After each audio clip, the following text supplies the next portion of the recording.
ഇവിടെ മുറിയിൽ നിന്ന് ഗൗതം പുറത്തേക്ക് ഇറങ്ങുന്നത്. കാരണം സാറ് പറഞ്ഞ കാര്യങ്ങളൊക്കെ ഒരു പക്ഷേങ്കില് പിങ്കിയെ നല്ലവണ്ണം നോക്കണമെന്നൊക്കെ. പിങ്കിയാന്ന് അറിയത്തില്ല സരോഗസി ഏറ്റെടുത്തിരിക്കുന്നത്. അപ്പൊ പിന്നെ ഏറ്റെടുത്തിരിക്കുന്ന ആരാണെങ്കിലും അവരെ നല്ലപോലെ നോക്കണം, അല്ലെങ്കിൽ ഒരു പക്ഷെ അത് നിങ്ങളുടെ കുഞ്ഞിനെ ബാധിക്കും എന്നൊക്കെ പറഞ്ഞു. അതൊക്കെ ഓർത്ത് കഴിഞ്ഞപ്പോ ഗൗതത്തിന് വല്ലാത്ത ടെൻഷനായി. ഒരു പക്ഷേങ്കില് പിങ്കിയുടെ സ്വഭാവം ആയതുകൊണ്ട് ഒന്നും പറയാൻ പറ്റില്ല. തങ്ങളുള്ള ദേഷ്യത്തിന് ചിലപ്പം കുഞ്ഞിനോട് അതിന്റെ വാശിയെ കാണിച്ചിട്ടായിരിക്കും. അവിടെ ചിലപ്പോ ഫുഡിനോടായിരിക്കും. ഇന്ന് തന്നെയാണെങ്കിലും ഐസ്ക്രീം ആണെങ്കിലും നന്ദയുടെ കയ്യില വാങ്ങിച്ചു കൊടുത്തു വിട്ടെ. നന്ദയോട് പറഞ്ഞ എല്ലാം ചെയ്യിച്ചേ. അതൊന്നും അവൾക്ക് ഇഷ്ടപ്പെട്ടുണ്ടായിരിക്കില്ല. താന് നന്ദനെ കൊണ്ട് എല്ലാം ചെയ്യിക്കുന്നത്. ഒരു പക്ഷേങ്കില് ഇത് തന്റെ സാന്നിധ്യം അവൾ ആഗ്രഹിക്കുന്നുണ്ടോ? താന് ചില കാര്യങ്ങളൊക്കെ ചെയ്തു കൊടുക്കണമെന്ന്. എന്ത് ചെയ്യണമെന്ന് ഗൗതത്തിന് അറിയത്തില്ല. ഒരു പക്ഷെങ്കിൽ താൻ അവളെ അവോയ്ഡ് ചെയ്യുന്നതായിട്ട് അവൾക്ക് തോന്നിയിട്ടുണ്ടെങ്കിൽ ചിലപ്പോ കുഞ്ഞിനെ വരെ ഇല്ലാതാക്കാണ്ട് അവള് ശ്രമിക്കും. അങ്ങനെയൊക്കെ ഒരു ചിന്ത ഗൗതത്തിന്റെ മനസ്സിലുണ്ടാവുന്നുണ്ട്. എങ്ങനെയെങ്കിലും ഒരു കുഴപ്പം കൂടാതെ കുഞ്ഞിനെ തനക്ക് കിട്ടണം. അവൾ ഒരു കാരണവശാലും കുഞ്ഞിനെ നശിപ്പിക്കാനൊന്നും പാടില്ല. കാരണം തന്നോട് നന്ദയുള്ള ദേഷ്യത്തിന് അവൾ ഒന്നും ചെയ്യാൻ പാടില്ല. അങ്ങനെ ചില ചിന്തകളൊക്കെ ഗൗതത്തിന്റെ മനസ്സിലുണ്ടാവുന്നുണ്ടായിരുന്നു. ഈ സമയം നന്ദ എന്ത് ചെയ്യാണ്? പിങ്കിക്കുള്ള ഫുഡൊക്കെ എടുത്തോണ്ട് അങ്ങോട്ട് പോകണം. അങ്ങനെ ഫുഡ് അങ്ങോട്ട് കൊണ്ടുപോയി കഴിഞ്ഞപ്പോഴത്തേനും പെട്ടെന്ന് അങ്ങോട്ട് ഗിരിജ വന്നു. ഗിരിജ വന്നിട്ട് അല്ല ഇത് ആർക്കാ? ഞാനിത് പിങ്കിക്ക് കൊടുക്കാനായിട്ട്. അതെ നീ കൊടുക്കണ്ട, ഞാനിത് കൊണ്ടേ കൊടുത്തോളാന്ന് പറയണം. നന്ദ പറഞ്ഞു ഞാനല്ലേ ഇത്രയും ദിവസം ചെയ്തോണ്ടിരുന്നേ, എനിക്കറിയാന്ന് പറയണം. അതെ നീ ചെയ്താലൊന്നും ശരിയാവത്തില്ല, എനിക്കറിയാം, ഞാൻ കൊണ്ടേ കൊടുത്താളെന്ന് പറഞ്ഞിട്ട് ആ കഴിക്കുന്ന ഫുഡ് അങ്ങോട്ട് വാങ്ങിക്കണം. നന്ദയ്ക്ക് വല്ലാത്ത സങ്കടമായിപ്പോയി. നന്ദ അടുത്തു ഇത്രയും ദിവസം താനെ ചെയ്തോണ്ടിരിക്കുന്നത് തന്റെ കുഞ്ഞല്ലേതാ, അപ്പൊ പിന്നെ താൻ ഈ കാര്യങ്ങളൊക്കെ ചെയ്യണ്ടേ? അവരോട് തർക്കിക്കാൻ നന്ദ നിന്നില്ല. നന്ദ നേരെ അടുക്കളയിലേക്ക് വന്നപ്പോ ലക്ഷ്മിയമ്മ ഉണ്ടായിരുന്നു. അല്ല ഇത്ര പെട്ടെന്ന് പിങ്കി മോളെ കൊണ്ടേ ഫുഡ് കൊടുത്തോന്ന് ചോദിക്കണം. ആ ഗിരിജ അവര് കൊടുത്തോളാന്ന് പറഞ്ഞു എന്ന് പറയാണ്. നീ എന്തിനാ മോളെ അവരുടെ അതൊക്കെ കൊടുത്തേന്ന് ചോദിക്കാം. എന്ത് ചെയ്യാനമ്മേ, ഇതേ ആവശ്യമില്ലാതെല്ല അവര് കയറി വേണ്ടാത്ത കാര്യങ്ങളെല്ലാം ഇടപെട്ടോണ്ടിരിക്കുക. എനിക്ക് എന്ത് ചെയ്യാൻ പറ്റുമെന്ന് ചോദിക്കാം. എന്റെ കുഞ്ഞല്ലേ അത്, അപ്പൊ അതിന്റെ കാര്യങ്ങളൊക്കെ നോക്കട്ടെ ഞാനല്ലേ, എന്ത് ഫുഡ് കൊടുക്കണമൊക്കെ ഞാനല്ലേ തീരുമാനിക്കണേ. അവരാണോന്ന് ചോദിക്കണം. അവർക്ക് ഞാൻ അങ്ങോട്ട് ചെല്ലുന്ന പോലും ഇഷ്ടമില്ല. പിങ്കിയുടെ അടുത്തേക്ക് ഞാൻ ചെല്ലുമ്പോ തന്നെ അവരെന്നെ ആട്ടി ഓടിക്കാൻ ശ്രമിക്കണമെന്ന് പറയാം. ലക്ഷ്മി പറഞ്ഞു സാരമില്ല പോട്ടെ, കുറച്ച് ദിവസത്തെ കാര്യമല്ലേ ഉള്ളൂ, അവര് കുറച്ച് ദിവസം കഴിയുമ്പോൾ അങ്ങോട്ട് പോവില്ലേന്ന് ചോദിക്കും. എന്നാലും എനിക്ക് എന്തോ വല്ലാത്ത സങ്കടം തോന്നും. എന്റെ കുഞ്ഞിന്റെ അടുത്ത് നിൽക്കുന്ന പോയി ഇരിക്കാൻ പോലും പറ്റുന്നില്ല. എപ്പോ നോക്കിയാലും അവരവിടെ അടുത്ത് കാണും. പിന്നെ ഞാൻ ചെല്ലുമ്പോ ഓരോ കാര്യങ്ങളൊക്കെ പറഞ്ഞ് എന്നെ അങ്ങോട്ട് പറഞ്ഞു വിടുവാന്ന് പറയണം. ആ സമയം ഗിരിജ നേരെ പിങ്കിയുടെ അടുത്തേക്ക് വന്നു. പിങ്കിയുടെ അടുത്ത് മോളെ ഈ ഫുഡ് കഴിക്കാൻ വേണം, എനിക്കിപ്പോ വേണ്ടാന്ന് പറയണം. അങ്ങനെ പറഞ്ഞിട്ട് കാര്യമില്ല, വയറ്റിലൊരു കുഞ്ഞുണ്ടാകുന്ന ചിന്ത വേണം. ആ നന്ദ ഇതും പൊക്കിപ്പിടിച്ചാലും കൂടി വരുമായിരുന്നു. അവളുടെ കയ്യിൽ നിന്ന് വാങ്ങിച്ച് ഞാനാന്ന് പറയണം. കേട്ടതും പിങ്കി പറഞ്ഞു അവളുടെ കുഞ്ഞാന്ന് പറഞ്ഞോണ്ട് എപ്പോ നോക്കിയാലും അവൾക്ക് എന്റെ അരിയിലേക്ക് വന്ന് കുഞ്ഞിനോട് സംസാരിക്കാനേ സമയമുള്ളെന്ന് പറയാം. ഇത് കേട്ടതും പെട്ടെന്ന് ഗിരിജ പറഞ്ഞു മോളെ നീ അങ്ങനെ വിട്ടുകൊടുക്കല്ല, അറിയാലോ നിന്റെ വയറ്റിൽ വരുന്ന കുഞ്ഞാ, ഗൗതത്തിന്റെ കുഞ്ഞാ, ആ ഒരു ഓർമ്മ വേണമെന്ന് പറയാം. നിനക്ക് ഈ കുഞ്ഞിനെ സ്വന്തമാക്കണം എന്ന് ആഗ്രഹമില്ലേന്നേക്കും. അത് പിന്നെ പറയേണ്ട കാര്യമുണ്ടോ ചിറ്റേ? എനിക്ക് ഇനി വേണം, എനിക്ക് ഈ കുഞ്ഞിനെ വേണം, ഉറപ്പായിട്ടും എന്റെ വയറ്റിൽ വരുന്ന കുഞ്ഞിനെ ആർക്കും വിട്ടുകൊടുക്കത്തില്ല.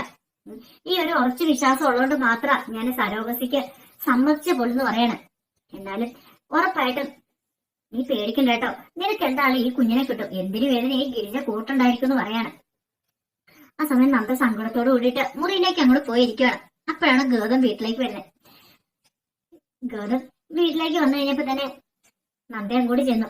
നന്ദയും കൂടി ചെല്ലാൻ ഗൗതം സമാധാനം പറഞ്ഞ് മുറിയിലേക്ക് കൂട്ടിക്കൊണ്ട് പോവാണ്. എന്ത് പറ്റി നിന്റെ മുഖം എന്താ വല്ലായിരിക്കണം നിൽക്കും, എനിക്ക് സഹിക്കാൻ പറ്റുന്നില്ലെന്ന് പറയാം. എന്താ കാര്യം എന്താ? ആ ഗിരിജാറ്റിനെ കൊണ്ട് അവരാണെങ്കിൽ പിങ്കിയുടെ അടുത്ത പോലെ എന്നെ അടുപ്പിക്കുന്നില്ലെന്ന് പറയണം. അതാണോ കാര്യം? നീ എത്ര കാര്യമായിട്ട് എടുക്കണമെന്ന് പറയണം. പിന്നെ കാര്യമായിട്ട് എടുക്കേണ്ട പോലും എനിക്കില്ലേ ആഗ്രഹങ്ങളൊക്കെ, എന്റെ കുഞ്ഞല്ലേ അത്, പിന്നെ ഞാൻ വേണ്ട എന്നെ നോക്കാന്ന് ചോദിക്കും. അതിനിപ്പോ നീ എന്തിനാ ഇത്ര ടെൻഷൻ അടിക്കേണ്ട കാര്യമുണ്ടോ? അവളുടെ പിങ്കിയുടെ കാര്യം ആരെങ്കിലും നോക്കിയാ പോലെ അവള് സന്തോഷമായിട്ട് ഇരുന്നാ പോലെന്ന് ചോദിക്കും. അത് പിന്നെ സാറേ ഇപ്പം പിങ്കി സന്തോഷമായിട്ട് ഇരുന്നിട്ടല്ലേ കാര്യമുള്ളൂ. കാരണം പിങ്കിയുടെ വയറ്റിലല്ലേ നമ്മുടെ മോൻ വളരുന്നേ. അപ്പൊ പിങ്കി സന്തോഷമായിട്ട് ഇരിക്കട്ടെ, നീ ഇനി കൂടാനൊന്നും അവരുടെ കാര്യത്തിൽ ഇടപെടാൻ പോകണ്ടെന്ന് പറയണം. അപ്പോഴേക്കും നന്ദ പറഞ്ഞു ഇത് ഗൗതസാറിന് അങ്ങനെ പറയാം, പക്ഷെ എന്റെ അവസ്ഥയൊന്നും മനസ്സിലാക്കണം. ഞാൻ അത്ര ആശിച്ചു മോഹിച്ചിരുന്ന ഇത് എന്റെ വയറല്ലെന്ന് മാത്രമേ ഉള്ളൂ, എന്റെ ഗർഭപാത്രം അല്ലെന്ന് മാത്രമേ ഉള്ളൂ, പക്ഷെ എന്റെ കുഞ്ഞാത്. അപ്പൊ എനിക്കും ആഗ്രഹങ്ങളും മോഹങ്ങളില്ലെന്ന് ചോദിക്കും. അതെ പറഞ്ഞില്ല, കുറച്ച് നാളത്തേക്ക് നമ്മളൊന്ന് സഹിച്ച് ക്ഷമിച്ച് പോയേ പറ്റുള്ളൂ. ഒരു 9 മാസക്കാലം കഴിഞ്ഞ പ്രശ്നങ്ങളൊന്നും ഇല്ലല്ലോ. കുഞ്ഞിനെ പ്രസവിച്ച് പിങ്കിക്ക് തന്നാ പിന്നെ നമ്മുടെ കുഞ്ഞല്ലേ, നമ്മുടെ ഇഷ്ടാനുസരണം അതിന് ആഹാരം കൊടുക്കാം, എന്ത് വേണം ചെയ്യാലോ, അതുവരെ നമ്മളൊന്ന് സഹിക്കണം എന്ന് പറയണം. അപ്പത്തേക്കും ഗിരിജ അങ്ങോട്ട് വന്നു. ഗിരിജ വന്നിട്ട് ഗൗതത്തിനെ വിളിക്കണം. അതെ പിങ്കി മോൾക്ക് ഗൗതത്തിനെ കാണണമെന്ന് പറഞ്ഞെന്ന് പറയാം. ഇത് കേട്ടോ ഗൗതം നന്ദേനെ ഒന്ന് നോക്കി. പെട്ടെന്ന് നന്ദ പറഞ്ഞു ഞാൻ വരാന്ന് പറയണം. അതിന് ഗൗതത്തിനെ കാണുന്നതിന് നീ വന്നിട്ട് എന്താ കാര്യം നന്ദേ? ഗൗതത്തിനെ വിളിച്ച് ഗൗതം കൂടെ വരാൻ പറയണം. അങ്ങനെ ഗൗതത്തിനെ കൂടെ കൂട്ടിക്കൊണ്ട് പോവാ. നന്ദയ്ക്ക് എന്തോ വല്ലാത്തൊരു വൈലായിക അനുഭവപ്പെട്ടു. ഫുഡ് ഒന്നും കഴിക്കാതെ അവിടെ ഇരിക്കുന്നുണ്ടായിരുന്നു. ഗിരിജി എന്നിട്ട് ഇത് കണ്ടില്ലേ, പിങ്കി മോൾ ഇരിക്കുന്ന കണ്ടില്ലേ, ഇന്നത്തെ ദിവസം അവളൊരു ആഹാരം പോലും കഴിച്ചിട്ടില്ലെന്ന് പറയണം. പെട്ടെന്ന് ഗൗതം ചോദിച്ചിട്ട് എന്താ പിങ്കിത്, നീ എന്താ ആഹാരം ഒന്നും കഴിക്കാത്തെന്ന് ചോദിക്കുക. എനിക്ക് നല്ല വിശപ്പില്ലാന്ന് പറയണം. ഇത് കണ്ടോ, ഇത് തന്നെ പറഞ്ഞുകൊണ്ടിരിക്കുന്നത്. എന്നിട്ട് വിശപ്പില്ലാന്ന് പറഞ്ഞ് കഴിക്കാതിരുന്നിട്ട് നല്ല കാര്യമുണ്ടോ? ഈ സമയം ഫുഡ് കഴിച്ചിട്ടുള്ള കാര്യമുള്ളൂ, കുഞ്ഞിന് വളർച്ച ഉണ്ടാകുന്ന സമയമില്ലെന്ന് ചോദിക്കാണ്. ഗൗതം പറഞ്ഞു, പിങ്കി നിനക്കിത് എന്ത് പറ്റി, നീ എന്താ ഫുഡ് കഴിക്കാതെ? എനിക്കെന്തോ വിശപ്പ് തോന്നില്ല എന്ന് പറയാം. ഇതേ അങ്ങനെ പറഞ്ഞിട്ട് കാര്യമില്ല, നീ ഫുഡ് കഴിക്കണമെന്ന് പറയാം. ഇത് കേട്ട് കഴിയുമ്പോ ഗിരിജ പറഞ്ഞു, ഞാനിത് മാക്സിമം പിങ്കി മോളോട് പറഞ്ഞ, പക്ഷെ അവള് കേൾക്കുന്നില്ല. ഇത് ഒരേ ഇരിപ്പ് തന്നെ ഇരിക്കുമെന്ന് പറയണം. ഒരു കാര്യം ചെയ്യാം, ഗൗതം തന്നെ ആ ഫുഡ് അങ്ങോട്ട് വാരി കൊടുക്കാൻ പറയണേ. ഞാനോ? അതെന്താ കുഴപ്പം? അതെ, കുഞ്ഞിന് ചിലപ്പോ ആഗ്രഹം കാണത്തില്ലേ കുഞ്ഞിന്റെ അച്ഛൻ ഫുഡ് കൊടുക്കണമെന്ന്. ചിലപ്പോ അതായിരിക്കും കുഞ്ഞ് ആഗ്രഹിക്കുന്നത്. അതുകൊണ്ടായിരിക്കും പിങ്കുമോൾക്ക് വിശപ്പില്ലാത്ത. ചിലപ്പോ ഗൗതം വാരി കൊടുക്കുവാണെങ്കിൽ ചിലപ്പോ അത് നടക്കുമായിരിക്കും എന്ന് പറയാം. ഇത് കേട്ട് കഴിഞ്ഞപ്പോ ഗൗതത്തിന് എന്ത് ചെയ്യണമെന്ന് അറിയത്തില്ല. അപ്പോഴാണ് നന്ദ അങ്ങോട്ട് വരുന്നത്. നന്ദ കേട്ട് ഈ പറയുന്നതൊക്കെ നന്ദയ്ക്ക് വല്ലാത്ത സങ്കടമായിപ്പോയി. കാരണം നന്ദ ഒരിക്കലും പ്രതീക്ഷിച്ച കാര്യമില്ല. ഒരു പക്ഷെ പിങ്കിയുടെ ഉള്ളിലെ ആഗ്രഹമായിരിക്കും ഇത്. പിങ്കിയുടെ ആഗ്രഹം എന്ന് പറഞ്ഞാൽ അവള് ഈ കുഞ്ഞിനെ വയറ്റി പേറിയെ തന്നെ ഈ ഒരു ആഗ്രഹത്തോട് കൂടിയിട്ടായിരുന്നല്ലോ. പക്ഷെങ്കില് ഇപ്പം ഗിരിജ ഇങ്ങോട്ട് വന്നില്ലായിരുന്നെങ്കിൽ ഈ പ്രശ്നങ്ങളൊന്നും ഉണ്ടാകത്തില്ലായിരുന്നു. പിന്നീട് ഗൗതത്തിനോട് പറഞ്ഞു, അല്ല ഗൗതം എന്താ ഇങ്ങനെ നോക്കിയിരിക്കണേ, കുളവാരി കൊടുക്കാൻ പറയണം, പിങ്കിക്ക് എടുത്തു കൊടുക്കുക, പിങ്കി കഴിക്കട്ടെ എന്ന് പറയണം. ഇല്ല, വയറ്റിൽ കിടക്കുന്ന കുഞ്ഞിനെ കേട്, നിങ്ങളുടെ കുഞ്ഞ ആ ഒരു ഓർമ്മ വേണമെന്ന് പറയണം. ഗൗതം ചവിട്ടാനും കടലിൽ നടുവിൽപ്പെട്ട ഒരു അവസ്ഥയെ എന്ത് ചെയ്യണം എന്നറിയത്തില്ല. അവസാനം ഗൗതം എന്ത് ചെയ്യണം, വാരി കൊടുക്കാൻ തുടങ്ങുമ്പോൾ നന്ദ അങ്ങോട്ട് വന്നു. നന്ദ വന്നിട്ട് പറഞ്ഞതേ ഞാൻ എടുത്ത് കൊടുക്കാന്ന് പറയണം.